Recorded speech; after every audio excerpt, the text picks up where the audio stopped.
ओम नमः प्रणवार्थार्थ स्थूल सूक्ष्माक्षराक्षर व्यक्ताव्यक्त कलातीत ओंकाराय नमो नमः। नमो देवादिदेवाय देह संसार हेतवे दैत्य संघ विनाशाय नकाराय नमो नमः। मोहनं विश्वरूपञ्च शिष्टाचार सुपोषितं मोहविध्वंसकं वन्दे मोकाराय नमो नमः। नारायणाय नव्याय नरसिंहाय नामिने नादाय नादिने तुभ्यं नकाराय नमो नमः।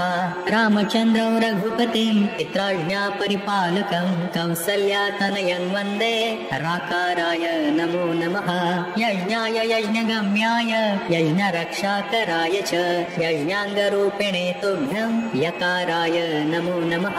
णाकारं लोकविख्यातं नानाजन्मफलप्रदं नानाभीष्टप्रदं वन्दे नाकाराय नमो नमः। यज्ञकर्त्रे यज्ञभर्त्रे यज्ञरूपाय ते नमः।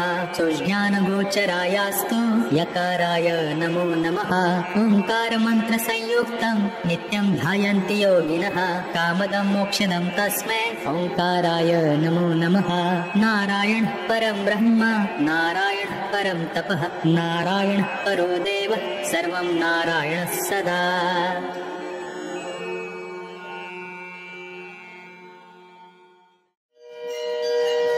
श्री गणेशाय नमः।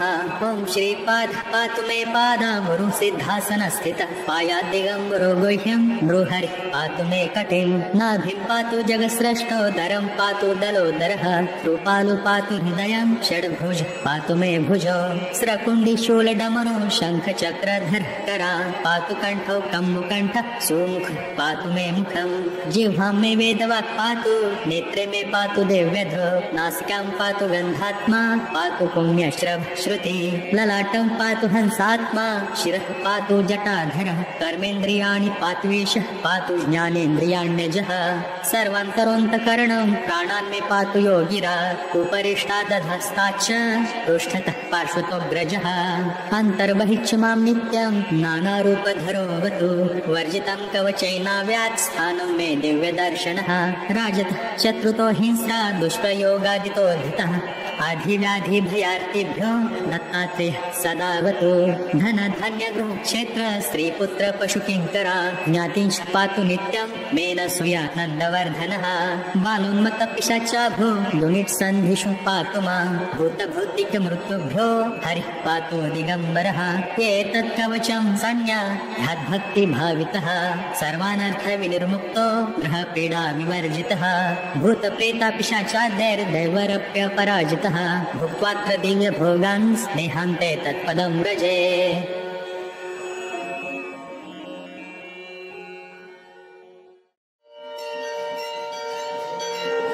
श्री गणेशाय नमः। ओम अभीष्टफलदं देवं सर्वज्ञं सुरपूजितं अक्षमालाधरं शान्तं प्रणमामि बृहस्पतिं।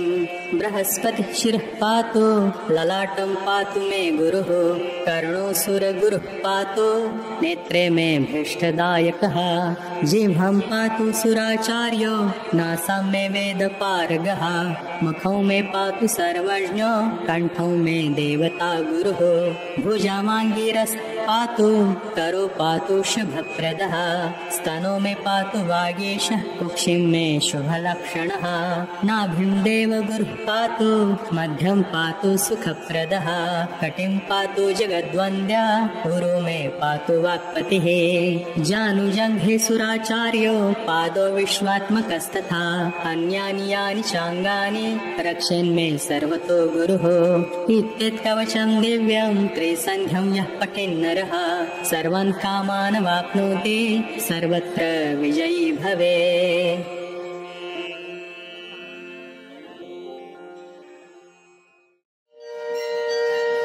श्रीगणेशाय नमः। ॐ नमो भगवते तस्मै केशवाय महात्मने यन्नाम कीर्तनात् सद्यो नरकाग्निः प्रशाम्यति। भक्तिप्रियाय देवाय परस्मै हरये नमः। लोकनाथाय शान्ताय यज्ञेशायादिमूर्तये अनन्ताय प्रमेयाय नरसिंहाय ते नमः। नारायणाय गुरवे शङ्खचक्र गदाभृते वेदप्रियाय महते विक्रमाय नमो नमः। वराहाय प्रतर्क्याय वेदांगाय महीभृते नमो द्युतिमते नित्यं ब्रह्मणाय नमो नमः।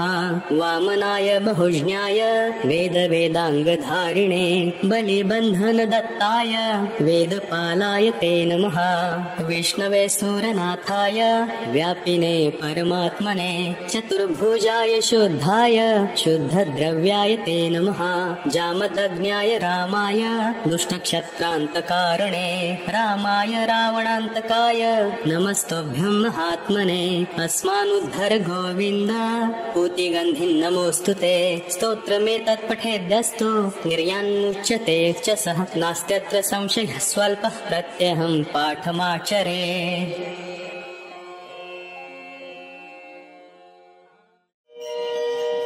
श्री गणेशाय नमः।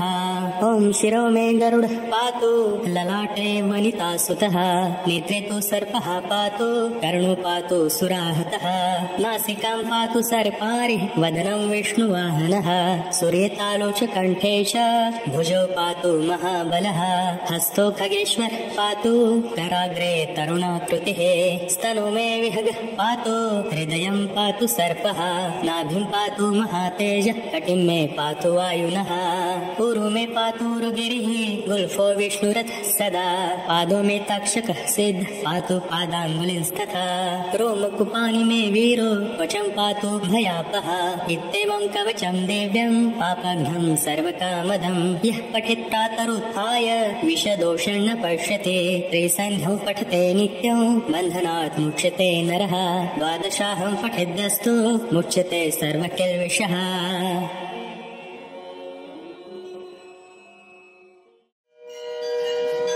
श्री गणेशाय नमः। ॐ वेङ्कटेश वासुदेवः प्रद्युम्नो मितविक्रमः सङ्कर्षणो अनिरुद्धः च शेषाद्रिपतिरेव च जनार्दनः पद्मनाभो वेङ्कटाचलवासिनः सृष्टिकर्ता जगन्नाथो माधवो भक्तवत्सलः गोविन्दो गोपतिः कृष्णः केशवो गरुडध्वजः वराहो वामनश्चैव नारायण अधोक्षजयः श्रीधर पुण्डरीकाक्षः सर्वदेवस्तुतो हरिः श्रीनृसिंहो महासिंहः सूत्राकारः पुरातनः रमानाथो महीभर्ता मधुरः पुरुषोत्तमः चोलपुत्रः प्रियः शान्तो ब्रह्मादीनां वरप्रदः श्रीनिधि सर्वभूतानां भयाकृतभयनाशनः श्रीरामो रामभद्र च भवबन्धैकमोचकः भूतवासो गिरावासः श्रीनिवासः श्रियः पतिः अच्युतानन्त गोविन्दो विष्णुर्वेङ्कटनायकः सर्वदेवैकशरणं सर्वदेवैकदैवतं समस्तदेवकवचं सर्वदेवशिखामणिः इतीदं कीर्तितं यस्य विष्णोरमिततेजसः त्रिकाले पठेन् नित्यं पापं तस्य न विद्यते राजद्वारे पठेद् घोरे सङ्ग्रामे रिपुसङ्कटे भूतसर्पापिशाचादे भयं नास्ति कदाचन अपुत्रो लभते पुत्रान् निर्धनो धनवान् भवेत् रोगार्तमुच्यते रोगात् बद्धो मुच्येत् बन्धनात् यद्यदिष्टतमं लोके तत्तत् प्राप्नोत्य संशयः ऐश्वर्यं राजसन्मानं भुक्तिमुक्तिफलप्रदम् विष्णुलोकैकसोपानं सर्वदुःखैकनाशनं सर्वैश्वर्यप्रदं नृणां सर्वमङ्गलकारकम्